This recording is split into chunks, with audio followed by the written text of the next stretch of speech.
Which of the following is most likely to occur if the firm increases production beyond 10 units?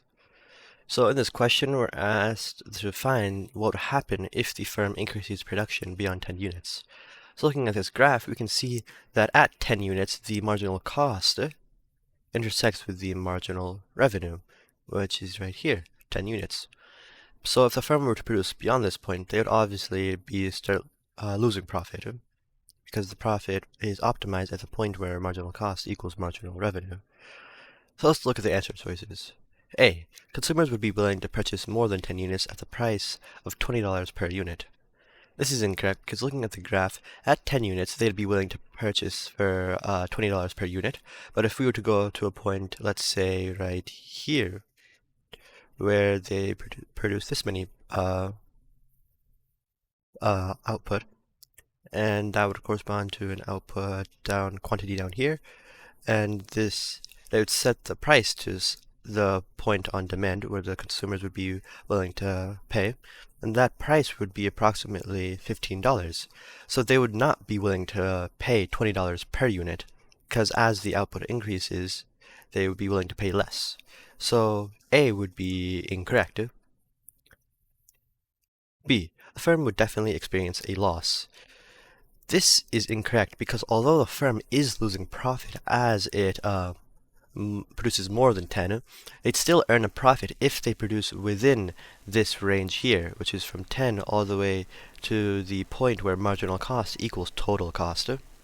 If they produce anywhere between this area, then they still make a profit,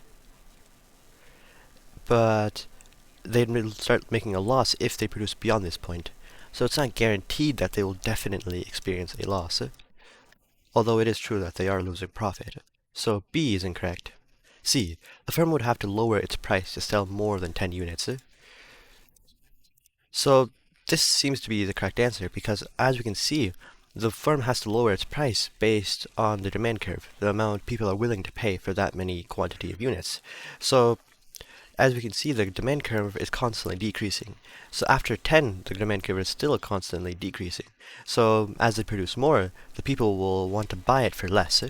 So the firm does have to lower its price to sell more than 10 units, because the people wouldn't buy the output if it's priced at $20. So C seems to be the correct answer. D. The firm's average cost of production would initially increase. This is incorrect because the average cost of production would be represented by average total cost, and as we can see from here, that the average total cost is still decreasing for a bit. So their average cost of production wouldn't initially increase, it would increase later. So D is incorrect. E. The firm's profits would increase. This is incorrect because profits are always maximized at the point where marginal revenue equals marginal cost, and that's at the point 10 units. Anything beyond this, they'd be losing profit. Therefore, E is incorrect, and the correct answer is C.